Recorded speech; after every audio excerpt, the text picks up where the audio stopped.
Hey everybody, it's Mom of Two, Wife of One. Welcome back to my wonderful channel. Guys, this is week 15. This is week 15 of me discussing Married at First Sight. Technically, gonna be really technical with it. The show's been on for about 18, 19 weeks because they had the episodes where they were looking for the couples, where they picked the people, where they had a prediction show, then they had a mid-season prediction show. It's been a lot of interruption. So we're still looking at this show being on the air about 5 months at a time, which I don't watch other reality shows, so I don't know if that's normal or if this is abnormal for them. Not quite sure. Either way, we're here to discuss Married at First Sight, season 14, episode 15. This episode was called Past Lives, Open Minds. This is actually one of my favorite episodes that they do for the show.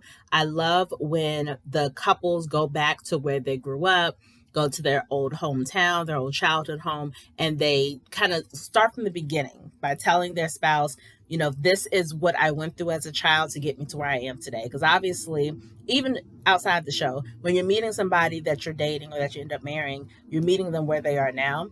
And sometimes you don't always get a good idea of how they came to be the person that they are now. So I love when they take a step back, because for the spouse and also for the viewer, it answers questions that we may have had, like, oh, that's why you do that, and this is why you think that way. So I think it's very eye-opening, and I think it's a great way for the couples to get closer together, just to have some more clarity into the person that they're with.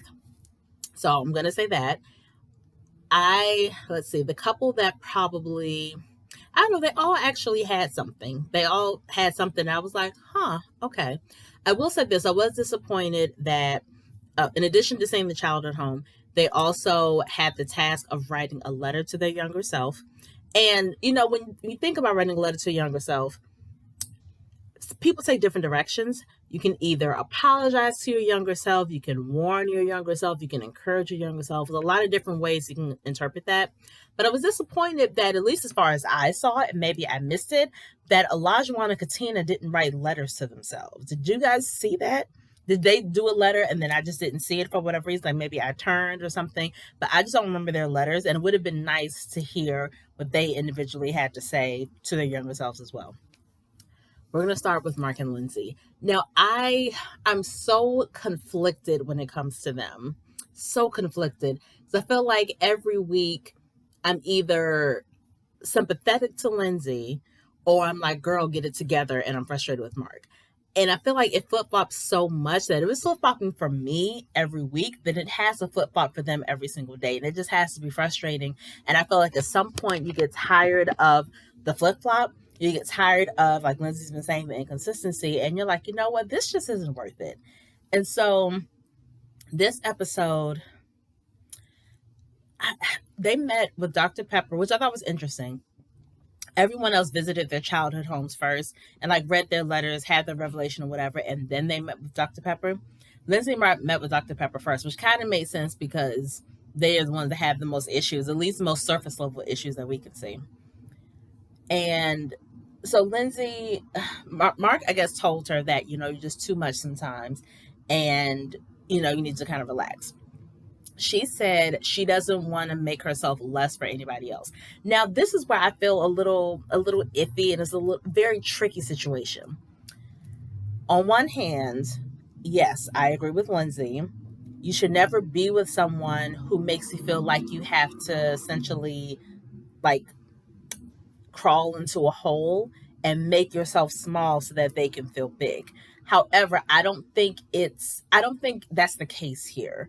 And what I mean by that is I don't get the impression that he's intimidated by how big and how boisterous she is. I don't think he's intimidated by that and he's asking her to shrink so that he can make himself feel big. I don't get that impression. I get the impression that it's just too much sometimes. That sometimes it needs to be a balance. Know when to be too much, know when to kind of pull back a little bit. And I feel like that's not an unfair request. When you get married in general, no, you're not supposed to change up your whole personality to please the other person. I definitely don't agree with that. That doesn't make sense. That's not good. That's manipulation. But I think there are some, not stipulations, there are some adjustments that you make when it comes to your spouse to make them comfortable, to make them feel more loved or whatever, but they're supposed to do the same thing for you as well. So I don't quite agree with what she's saying, but I understand her being very protective of who she is because based off of her letter, she's been like this her whole life. And because she had a mother who was overly critical, who wasn't the nicest person ever, and her dad worked all these hours and wasn't there, she really just kind of spent a bunch of time by herself and fended for herself and built up this very strong sense of self love, which again is not a bad thing. But because of that background, because of her growing up that way, she learned early on that the only person she can depend on is herself. So I think that's why she's like, Mark at some point is going to go. Any other guy I date at some point is going to go, but Lindsay will always be here. So let me make sure that she's the best version of herself. And if she is loud and she is brash and she is loving and caring and generous and all those things wrapped up in one, I'm going to protect that person because all these other people will come and go. So I think that's kind of where she's coming from. And again, I said this last week, the week before last. She has so many things from her childhood that she has not reconciled. And until she does, she's going to constantly find issues in her marriage and her other relationships. She's not completely whole.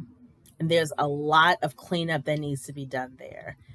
This episode, Mark also lost one of their 5 cats, his cat JC. Now, I will preface this by saying I am extremely afraid of cats. I don't like cats, not a big fan at all, but I can sympathize with losing a pet because I have lost a couple of pets myself. So I understand it. And, my mom and my aunt, we were texting throughout this whole show. And my mom was like, Lindsay really shows up in the face of trauma and in the face of, really having to get in there and be there for him. And she did. Like, she did everything she was supposed to do. She hugged him, kissed him, was there with JC when it was time to make the hard decisions. So I appreciate that she's there for him in that way. I appreciate that Mark appreciates her and knows that at the end of the day, Lindsay does have a big heart. We may not always get along. We may not always be on the same page, but he can appreciate that, when I need you, you are there, right? And so Dr. Pepper's advice, well, one thing Lindsay said when they were talking to Dr. Pepper, she said that she can't ask him questions about if he likes her, if he cares about her, whatever, because she feels like he's always making excuses and he's justifying the things that he does and he doesn't take accountability. But I feel like she's done that as well. And she still has not really taken accountability for some of the things that she said and done. Never mind what she said when they were playing, the game with all the other couples. Never mind what she was screaming from the bathroom at the bowling alley, again, when they were with the couples. I haven't seen a time yet, and maybe she's done it off camera, where she has apologized for talking about their sex life in front of people and indicating that his sex life isn't good. And when she's apologized for, talking about how much he makes or the lack thereof. I haven't seen that, and I don't know if he's received that at all. But that goes along with accountability, understanding when you've taken something too far and really stepping up and saying something to that person and then obviously making an effort not to do it again. I don't want to assume it has not happened, but since we have not seen it, I'm going to assume it hasn't. But that would be more on Mark if he's not demanding that to happen either. So I feel like I understand the frustration between both of them. I just don't think the marriage is worth it. I think when they have good times, they are very good times. And it's clear that Mark is a sensitive person and he is very loving. It's clear that Lindsay is very loving and very giving and selfless in some ways. But I just don't think that they're going to be able to bend to each other in the way that they both need, if that makes any sense. I don't think it's worth it. I don't feel like they've had more good times than bad in this process. I feel like the bad times have been really, really, really bad. And a lot of it has been kind of beating each other's head up against a rock because they just feel like they're not getting through to each other. There was one moment, though, where I was very shocked and impressed with Mark. They're sitting with Dr. Pepper and hold up. Let me see what it is. I know I wrote this down. Did I write this down? I'd be mad if I didn't write this down. Basically, he said to her at one point, I know exactly what you need. You need me to do this. You need me to do this, this, this, this. He counted down all the things that he knows that she needs and craves from him. And I'm sure in her mind, she's like, okay, if you know I need these things, how come you're not doing it? I was very shocked also that she didn't speak while he was saying these things. But it was the swagger that came out of Mark that I was so shocked, because we had, at least I feel like I have not seen any kind of swag at all from Mark this whole season. But he was like, no, I know what you need. You need this, this, and this. He's like, but you don't understand. I told you from the wedding day, I can love you in a way that nobody's ever going to love you. I can give you everything that you need, but you got to give me a chance. I can be that person for you. You're just not giving me a chance. You're constantly in my face and doing this and doing that. Let me be the one to give you this love that you need, because I know I can do it. I was like, oh, what? I was so taken aback. And the fact that Lindsay said not a word during this whole thing was even more shocking, because she can talk. And a lot of times she doesn't allow him to talk. But I feel like she was taken aback. But I also feel like when she feels defeated in the moment, she gets really quiet as well. But hopefully she absorbed all the stuff he said. And hopefully he wasn't just talking trash and he can actually back that stuff up. But again, then after that, we had her take him to the woods. So I'm assuming she's not from Boston, because he didn't take her to her home, her childhood home. They went to the woods, and she is very into nature. Like from her apartment, we saw all of these plants. She's very into nature. And she said again how her mom was, not the nicest person. Her father was always working, so he wasn't there. But she would go to the woods, and that's where she found her peace. And she talked about, trying to run away a couple times, and this being in nature gives her a sense of everything's okay right now. I can hear myself think. I can hear myself breathe. Even though I'm physically by myself, this is probably for the best. This is what I need. And that's probably where she learned to really just enjoy her own company and really start to love on herself. So she took him to the woods, and then she read her letter.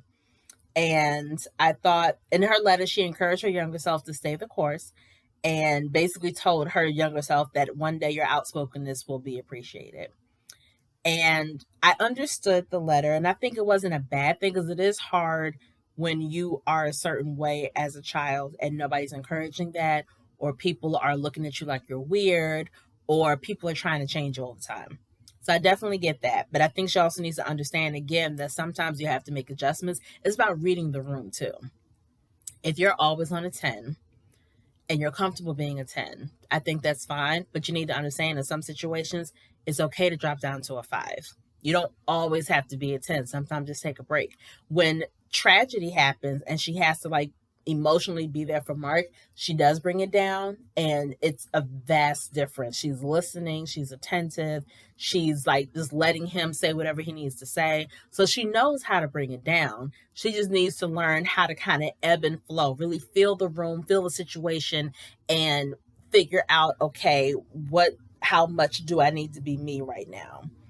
And so I really hope that they can get there. Also, this is my own little, not pet peeve, but when he took her to his childhood home, he said he hadn't been there in a couple of years since his father passed. And you could see he was getting very emotional just being there and imagining his dad sitting outside and talking to people or whatever. And his mom also has a lot of issues. I think she's depressed, and she can be kind of mean in her words as well. In his letter to his younger self, I felt it was really shallow. I felt like all the other letters we heard had some deeper stuff in there about the actual person. And it had more, like I said, encouraging, inspiring, or whatever.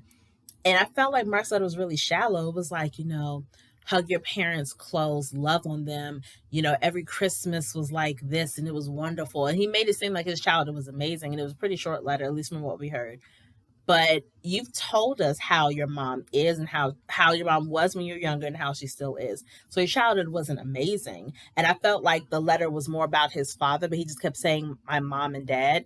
And him not addressing his childhood in the letter made me think about all those times Lindsay would tell him, yo, your world is falling apart, or your life is awful. I'm so glad I'm here to fix it.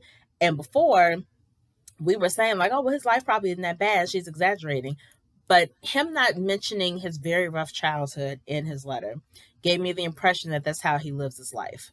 That even when things are falling around him in terms of getting evicted, getting laid off, and now your cat passing away, that he tends to stick his head in the ground and not really focus on how bad things are. Because he's such a happy-go-lucky person, because he is so loving and caring and there for everybody else, I get the impression that he focuses on the good stuff, which is not a bad thing, but he does it to the point where he doesn't address his feelings for any of the bad stuff that's happened, which has been one of Lindsay's complaints. So when he read the letter, I was like, huh, okay, I think I understand what Lindsay's been saying all this time. So I don't know what's going to happen with them. Like I said, they have good moments here and there, but I don't think it's enough to really sustain the marriage. So I personally think that Mark will say yes. I think Lindsay will say no. I think if they both say yes, they're not going to make it to the 6 month mark. That's just my opinion. But I would like for them to really get there. And I was actually talking to my mom about them earlier. I think that Lindsay and Mark remind me of Beth and Jamie from a previous season. If you guys have been watching the show for a while, Beth had bright red hair, Jamie was bald, and the two of them seemed to bicker every single scene. And I never got why they kept trying. I never understood why they said yes on decision day, but they are still married and they're happy. And I think it goes to show that there's a lot of stuff that we see that we don't see on camera.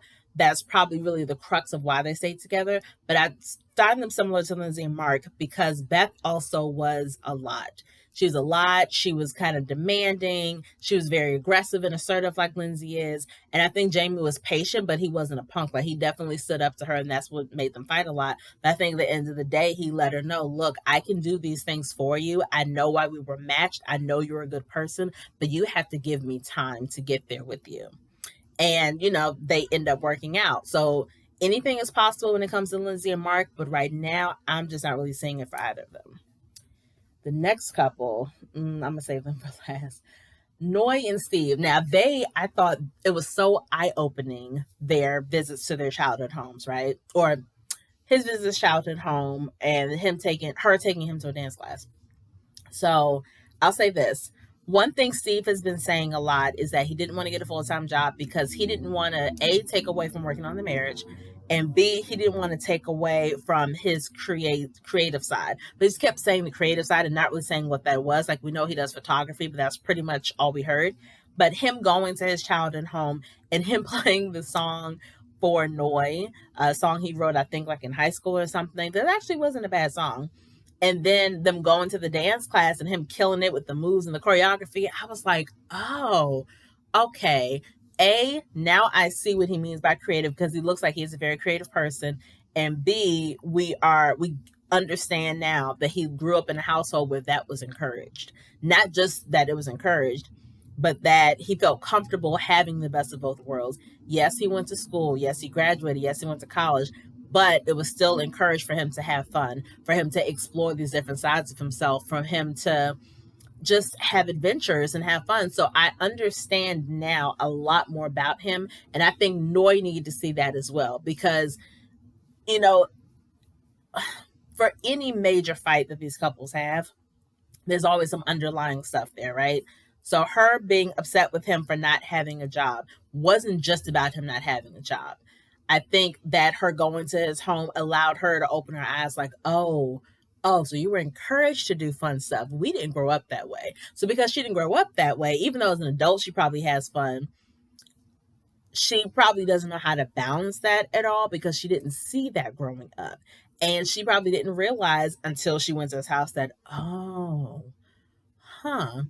now I understand you a little better. And even with her taking him to the dance class, and we kind of already knew some of her childhood. Like she said that she and her parents and her siblings grew up in, I forgot what the place was called, but basically like a detention camp, I think. I could be really wrong, and I hope that I'm not being disrespectful.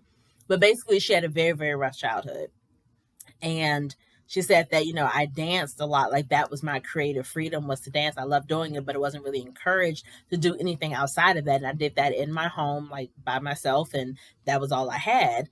And she talked about her parents working really hard and how even at a young age of 9 or 10, she felt guilty for them having to work so hard to take care of her and her siblings.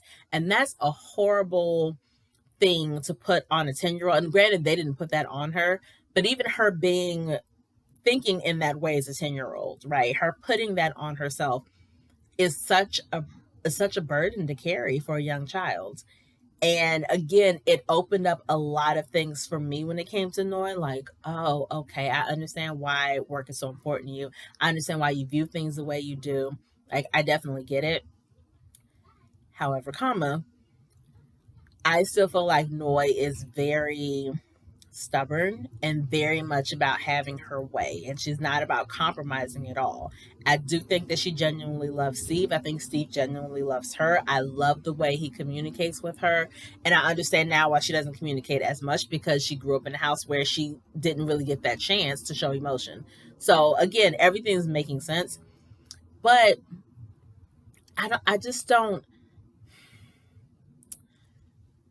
Okay, she said, or they had a conversation basically about them not living together once they're married. No, I don't know if that means right after decision day we're not going to live together and then we'll move in together eventually, or if that means in general I don't want to live with you and we just have our separate houses or separate homes, separate lives. But then when Dr. Pepper asked, okay, well, how do you plan to, still fuel the marriage if you guys live apart? She's like, well, I still want him in my life every day. That means you want to live with him then. Like, what? If you want him in your life every single day, then that means he's going to live with you, or you're going to live with him, or you're going to live together. I don't understand, like, what other options are there? He's just going to come over every single day. What's the point if he's not staying there? And to each his own, because Dr. Pepper doesn't live with her husband, and I know a couple other people who, that's their situation. That would not work for me. Like, I didn't get married to live by myself. And I said this last week or the week before last, that I understand her attachment to her apartment. I also think, not just because this is my studio and I worked so hard for this is my first time having something for myself, I also think she wants to hold on to it because deep down she's a little afraid that the marriage is not going to work out, because she admitted that all her other relationships, she has moved across countries to be with guys. That's how she ended up in Boston, because she was following a guy. They didn't work out and she was forced to find a job and find some place to live and do all that stuff. So I think she's holding on to it because she's afraid that that's going to happen again. But the difference is you're married. So the guy said yes. He's like, you're in a relationship with them, and he's made it clear that he wants to be with you and that he loves you. So I don't know. I feel like Steve has gone along with too many of her things personally. I feel like I still feel like she's a little immature. And yeah, she just really wants her way. And I feel like Steve needs to put his foot down. Like, look, I did not get married to live by myself. I got married to have a wife that I woke up to every morning, that I go to bed with every night. We're planning on having kids. How are we going to do that with two homes? That's not going to work for me. He needs to kind of be clear about that and let her know, like, look, I need you to think about this, because if you decide that you do not want to live with me, I'm going to say indefinitely. If you decide you don't want to live with me, let's make sure we have a timeline for this, okay? If we make this decision on Monday and you're like, hey, I want to stay married to you, I want to stay married to you, cool. Then what we're going to do is we are going to find a apartment, townhome, or whatever that we're going to live in together. I'm going to put my stuff up for sale. You can put your stuff up for sale, right? Or, put in your notice or whatever you need to do. Then once we find this place that we both mutually agree on and we like it and it's, comfortable for where we work and all that stuff, then we are going to move out. All that stuff that we have, we're going to bring it into this new place that we're sharing together, and we're going to start our lives together. However, during that process of looking for a place, you can stay at your apartment and I will stay at mine. And then we'll just spend every other night with each other and we'll make that work. That way, that is giving you time to say goodbye to your apartment, knowing that at some point in the very near future, you're going to be leaving permanently. That is my take on it. If that is not what we plan to do once we say yes on decision day, then I can't stay married to you. And Steve needs to make that very, very clear before decision day even gets here, that look, if you want to live in your apartment, I'll give you this amount of time to live in that apartment. After that, ditch it, and then we're going to find a place together. We're going to live together, me and you, husband, wife. That's what we're going to do. And she's like, well, no, I don't really want to do that. I want to keep my apartment, and I think, we can make it work alone. Then I'd be like, no, it's not going to work for me. I didn't sign up for that. I want to live with my wife. If you don't want to live with me, that's your decision, but I'm letting you know right now, if you decide not to live with me, then my answer is no on decision day. He needs to say that. He needs to be firm in what he says, because I know he's not feeling that concept. But I feel like even though he communicates very well with her, I still feel like he's let her get her way a little too many times. And I'm not here for that anymore. And they actually were my favorite couple for a while. I still like him a lot. He's definitely my favorite husband of all the husbands. I really, really like Steve. Noi isn't the worst by any means, but I just feel like she has some growing up to do and she has to let some stuff go. That's just my personal opinion. All right, now I want to go to Michael and Jasmina. They are my favorite couple. I want them to make it. And I feel like, okay, this is how I visualize some things that I feel like should happen on the show that don't. When they went to her childhood home, they went to the school where she went and she talked about her teacher who encouraged her to become a teacher and kind of gave her a safe haven. And then she read her letter to her younger self and she's crying. Michael hugged her. Then he's looking at her and he's like, you know what? You just worked so hard and you've done so much for yourself. And I'm just really proud of you. Her response was, you're proud of me? The way I heard it was in a flirty way, like, oh, babe, you're proud of me. She didn't say babe, but she's like, oh, you're proud of me. At that moment, he should have gotten closer because they were probably about 2, maybe 4 or 5 feet apart. At that moment when she said, are you really proud of me? He should have gotten into her personal space, put his arms around her waist, looked her closer in the eye and said, yes, baby, or yes, wife, I'm proud of you, or yes, Jazz, or whatever he wants to call it. Yes, Jazz, I'm proud of you. And then he should softly kiss her on the lips or kiss her on the forehead or kiss her on the cheek or something. That was a perfect book, like romance book moment for him to kiss his wife. And you blew it because you still aren't touching this woman, which I don't understand. It just boggles my mind. Like, they had a really nice moment and she was very vulnerable and crying about her growing up experience. Because if we remember, her parents got a divorce. Her mom like abandoned her and her siblings. Then her dad left. She had a first stepmother who was mean to her and didn't show her love, but her second stepmother is who she calls her actual mom, who loves her like a daughter and takes care of her and all that stuff, right? So that's her background. Very rough, a lot of abandonment issues there, but she's opening up to Michael, and then he opened up to her when he took her to the house they lived in with his mom, where, before she passed away from breast cancer, and took her to the playground where he and his brother used to hang out.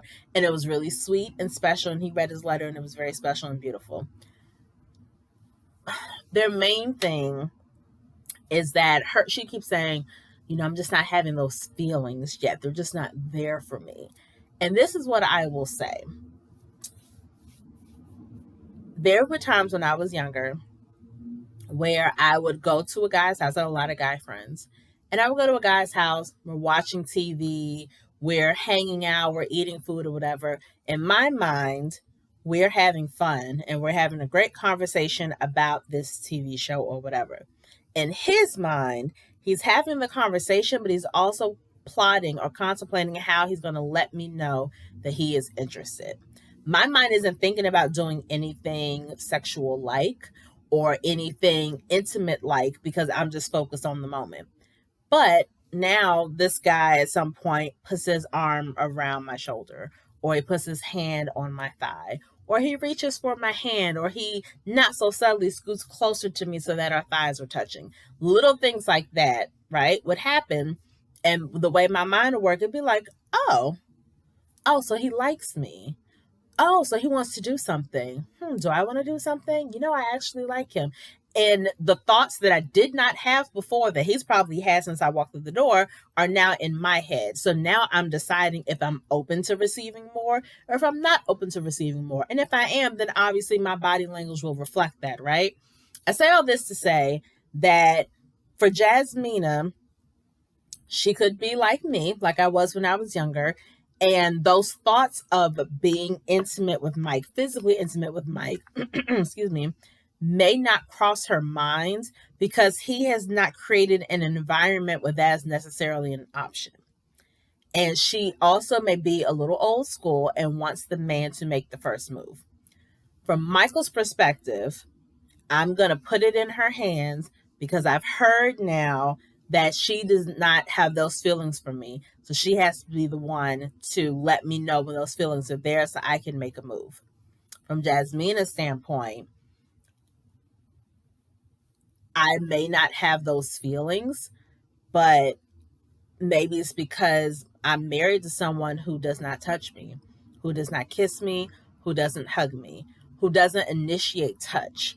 So, and I don't know if that's what she's thinking or not, but if you're married to somebody and your spouse is not touching you, they're not kissing you, they're not trying to do anything with you, I know for me, I'm going to think, oh, you're not attracted to me. And I don't know if Jasmine is thinking that or not, but from her standpoint, I think it would make perfect sense if she was thinking that, like, you don't find me attractive, huh? So if I think that, if I think you don't find me attractive, or I think you don't want me in that way, or I think you not touching me or kissing me or whatever, then of course I'm not going to think about being intimate with you because you've made it clear that that's not what you want from me. Even though that is what Michael wants, then you need to do something. And Pastor Cal told him when he last saw him, like, hey, just little things, when you're talking to her, instead of sitting across from her, sit beside her. Small things that he could do to kind of get into her intimate space. Not toss her down. Like, you don't have to throw her down or throw her over your shoulder. You can be subtle with it. But again, you have to introduce that idea in her mind of us being physically intimate. And it starts with really small things. It starts with a hand on the thigh. It starts with rubbing her shoulders. It starts maybe with offering to rub her feet. Something. And I feel like Michael is just giving Jasmina way too much. I don't say way too much leeway because it's not a bad thing to be like, I want her to be comfortable. But I think she's made it clear the fact that she's crying in front of you, and Jasmina, I get the impression, is not like a big crier. So if she is crying in front of you because of her childhood, that means she trusts you. She is trusting with her emotions. She is trusting you with the truth of her upbringing. She's trusting you not to take her experiences and use them against her later. That should be giving him a clue that, oh, if I do this, I'm not going to be rejected. So, another thing, a couple other things. They showed like old pictures of him with no facial hair. He looks so much better with facial. He looks weird without a beard. I think Michael's actually an attractive dude. Looks so much better with facial hair, like a lot better. One thing I like that he said in his letter to his younger self, he said, voicing your failings does not make you weak. And I think that is so incredibly key. I think every boy, especially, but definitely every child needs to hear that. There's nothing wrong with voicing your failings. Failing is a part of life. And I'm not going to do a whole spiel about that because we're all grown who watch my channel. So you guys know that too. But that part of the letter really stuck out to me. And, oh yeah, and then they talked about having kids and she wants to start trying in 18 months. With who? With whose penis? Y'all not even touching each other. 18 months is a long time, but still, hell yeah, I was so confused. But also, I think it's a good sign that she's looking at a future with Michael. That means she is in this and she genuinely likes him. He needs to just do a little bit more. Just walk past her and be like, hey, babe, good morning, Jazz. And when she comes to the door, oh, I'm giving you a big hug and kissing you for it or something. It's like, put your lips somewhere on this woman's body. It doesn't have to be a sexual place. Put your lips somewhere on her so she can get used to the feel of your beard, used to the feel of your lips. So now she's craving it. Like, you need to do something. Like, I'm going to need you to get on the good foot, please, brother. They're my favorite couple, but I really, really, really want them to make it. Aesthetically, I think they look nice together, but I just love their communication. I love how far they've come. I think they could be a married at first sight success story. I really think they could. So I want them to make it work. Now, Olajuwon and Katina. So I don't even know where to start with them. Katina took Olajuwon to church because she talked about how she grew up in the church and she wants to raise her kids in the church. Okay. And church and prayer is also why she's as patient as she is, which makes sense because she is very, very patient with that man. Olajuwon took her to the projects where he grew up and he was like, this shaped me. He was like, this is, growing up, I wasn't allowed to be soft. I wasn't allowed to cry. I wasn't allowed to do this, do that. So that's why sometimes I come off as being really hard or crass because that's kind of how I grew up. It's like, okay. But so, okay. Katina wants kids. Olajuwon says that he wants kids as well. She wants kids in 2 years. But at the same time, she's going to be graduating from. He said he's getting her bachelor's, but I think it's in nursing, I believe. So his fear is that she's not going to be able to successfully juggle her marriage, the kids, and being in her new career.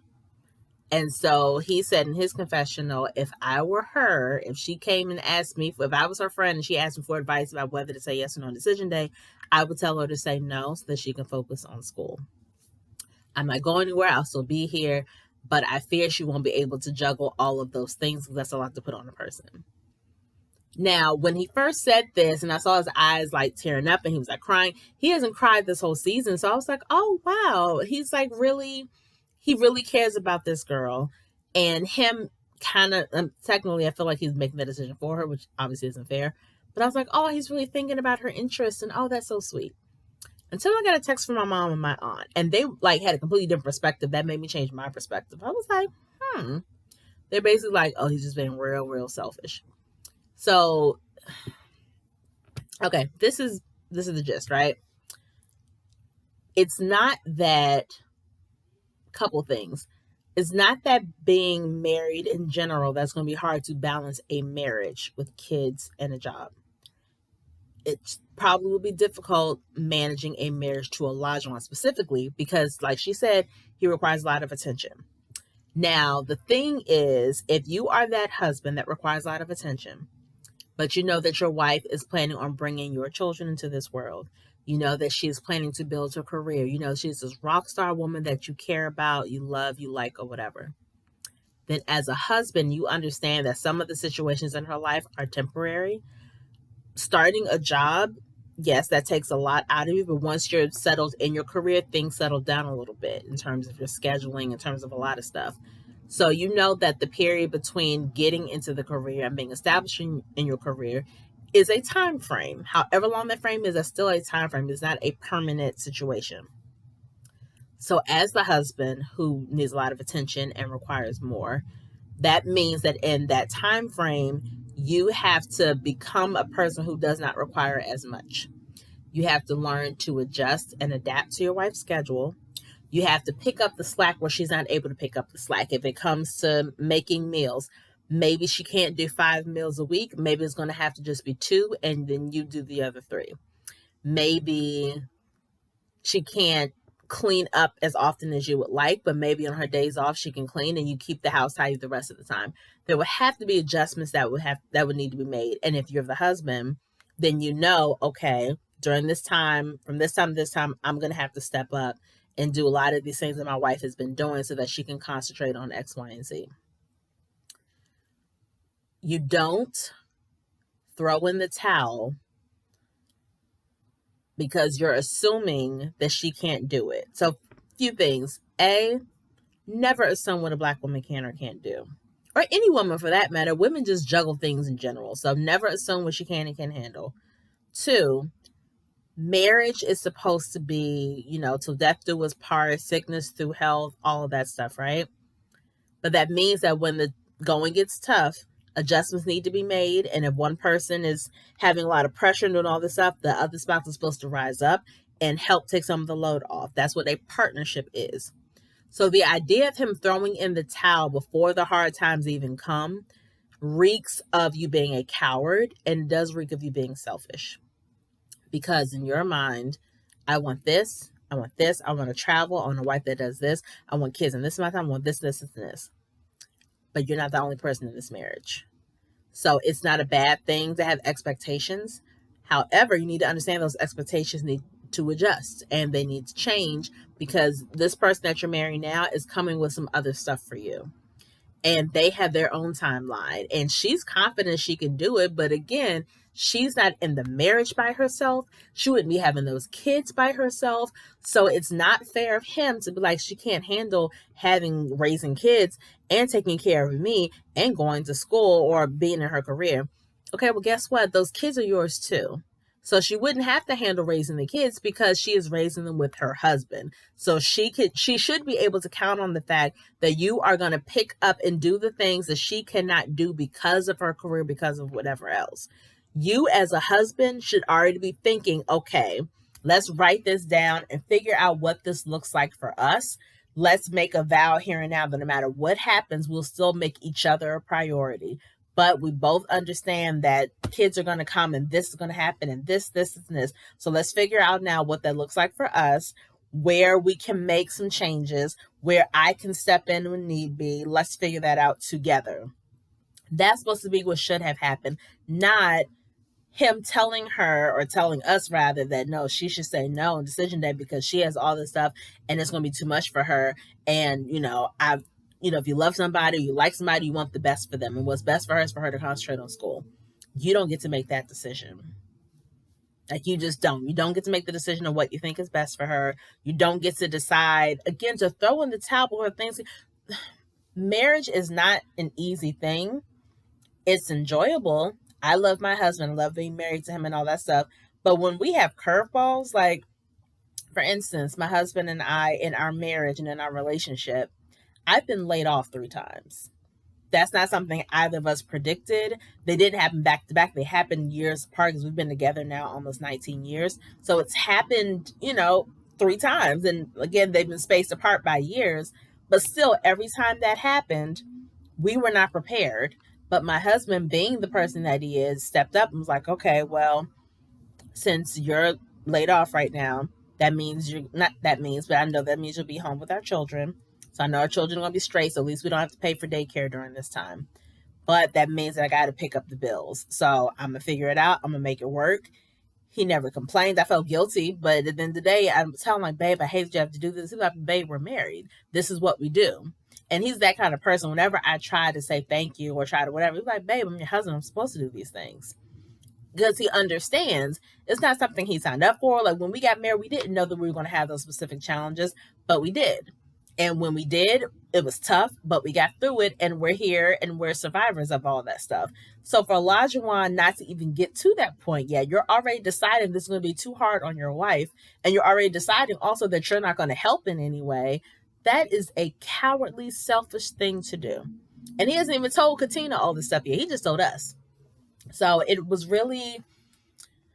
uncomfortable to watch. It was tough to watch. And it was just so unfair to Katina to have those thoughts. Because again, you are planning to leave. You are planning to exit this marriage. What you're putting it on is because I care about you, that we're going to end this. I'll still be here in 2 years.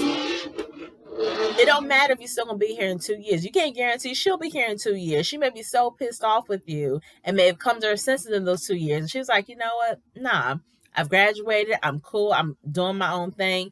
I'm not messing with you anymore. I'm going to go over here and find a person who was going to stick it out with me through thick and through thin, because you ran before it even got thick. And I don't have time for that, because that shows that you're not really in this if you're only willing to stick around when things are convenient for you. So that is my take on it. I fear that Katina would say yes on decision day. I think Olajuwon, thinking he's fallen on a sword for her, would say no in an effort to save her. But he's not, and I said it from the very beginning. From the very beginning when we first met Olajuwon, I said he's not ready for marriage. He may want marriage, but he's not ready for all it entails. So to wrap up, Olajuwon and Katina most likely will say yes, but they should not be together. Noi and Steve. Steve needs to stick to his guns, be very open and honest with Noi about what he wants and what he does not want, and he has to stop letting her get her way, like point blank. Michael and Jasmina. Michael needs to make a move on that girl. Kiss her, touch her, do something. Squeeze her thigh, squeeze her foot, do something. Like, please do something. And then Lindsay and Mark, I feel like they are both so incredibly damaged that they're not going to do any good for each other or for anybody at this point, and they don't need to stay married. So that's my personal opinion.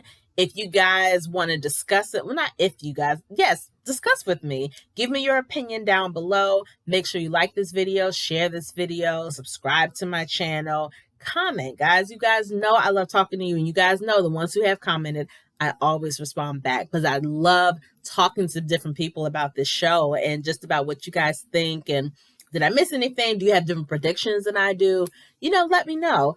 And I don't know if next week is the finale. I know next week the clips show that they play football together, all the couples. There's also one of the first episodes in a long time that all the couples didn't get together. And I was so incredibly grateful for that. That's another story.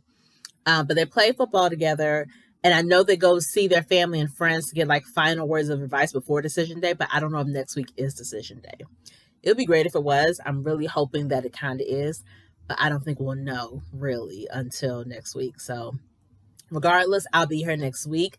I am flirting with the idea of after decision day, instead of recording my video like this and then posting it, that I just do YouTube live to talk about decision day. But I don't know. Let me guys know what you think. Would you tune in for that? Would you be interested in that? Or should I just kind of stick with my format? Let me know. And I hope you guys have an amazing week. And I will see you guys soon. Peace.